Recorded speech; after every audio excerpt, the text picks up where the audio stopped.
Manever I say ma PENDREAM TV. PENDREAM TV there, o see them yopo.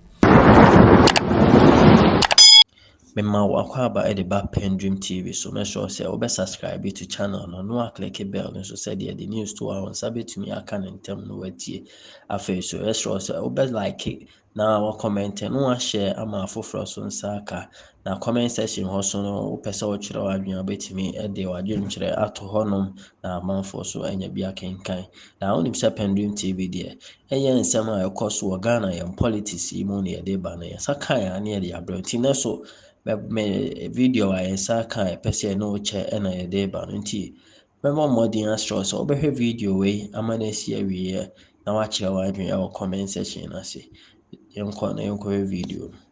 The facts show that we have seen progress, but we haven't gotten to where we all want to get to. That's also a fact, especially on the dollar, and we ought to do more to help bring on that, on what you just said about the exchange rates, especially the dollar. Yeah. I want to pick your mind on something. Yeah. In 2014, if I'm right, Dr. Bawumia held one of his public lectures, Restoring the Value of the Cedi, where he first of all told us how incompetent the managers of the economy were as far as dealing with the strength of the cedi against the major currencies were concerned. Then he followed up with prescriptions on what he believed were what should be done, what any sensible government must do to restore the value of the cedi. Then he followed up by tweeting on his socials, directing us to where to download the document, Restoring the Value of the Cedi. How come that for close to 8 years, all the prescriptions he had in 2014 that he spoke about, that he directed us to go and download and read, has not worked or been implemented? Well, I think if you say has not worked, yes, we have to situate it properly. Okay. We need to look at the data pre-COVID and then post-COVID. I know people always say you bring up COVID, but it's a fact. What does the data say pre-COVID? Yes, the rate of depreciation pre-COVID and then the rate of depreciation post-COVID. And then post-COVID, what has happened? I hope you appreciate that it was pre-COVID that the government set up a 40-member committee. I remember that. To investigate the issues relating to the dollar. Yeah, I remember that Franklin Kujo and co were on the committee. Yeah, but my point is that pre-COVID, I'm not saying we didn't have any degree of depreciation, because as an open economy, you are always going to suffer with depreciation. It's the rate of depreciation that you have to work on to make sure that you don't depreciate at astronomical rates. This government did that. Is that a fact or not? I think we need to check that. And the fact shows that, indeed, the rate of depreciation was slower compared to what we came to meet.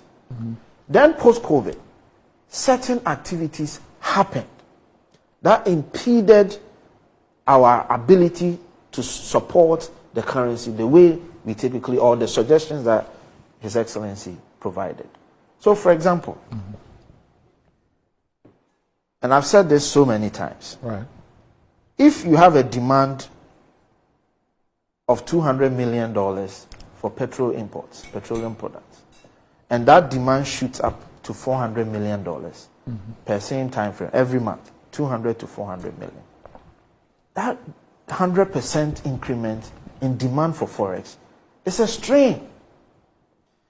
For example, if the Federal Reserves of the United States at the same time increases Fed rates about 3 or 4 times, calling for repatriation, not directly, of course, indirectly, investors will look for where they will make the most interest on their investment.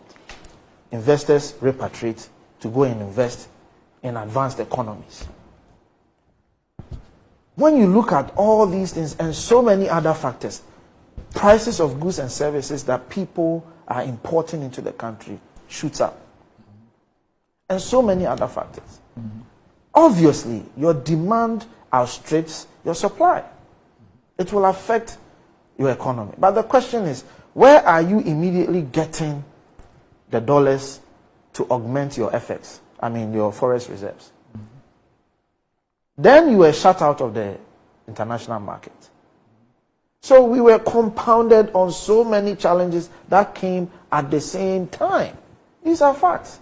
Are you suggesting that the increase in demand of fuel products by 100% was as a result of COVID? No, the Russian-Ukraine war. Yeah, the Russian-Ukraine war. That is what led to the increase in from Yes, 200 million to 400 million. Yes, because petrol prices, go and check that time frame. Petrol prices increased. Crude prices on the world market increased. Go and check. Go and check the values at that time. If my memory serves me right, I think it went to almost $133 or so per barrel. That's a fact. That was for a brief period. That was What was the brief period? It was a brief period. What was the brief less period? than 3 months. No. We can check the data. In any case, Kofi, as we speak today, Yeah. are we blaming Russia, Ukraine for where fuel prices are today? No, I'm saying that. For the performance of the currency today? No, I'm saying that. You had challenges that came all at the same time. That limited your ability to resolve your currency issues. You came out of it. There were signs. Of course, last year, the dollar came to almost 10 or so, if I recall. Of the a dollar to a Cedi came to about 10. Then what happened? Then this year, we saw the sudden increment again. I think around February or so, we started seeing the depreciation. Why? Again. People have attributed it to so many reasons.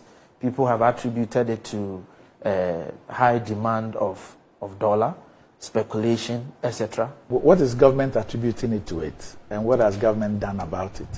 Oh, but the government has done so. Do you know why I'm asking you these questions? Because what you're saying, if it sounds like I'm listening to, I'm hosting Good Morning Ghana 20 years ago, 15 years ago, 18 years ago, 10 years ago.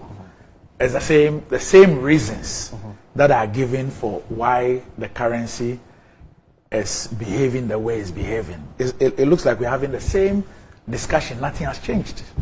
Well, generally, I can attest to that, because the fundamental things that we have to really do, we haven't been able to do it the way we want to do it.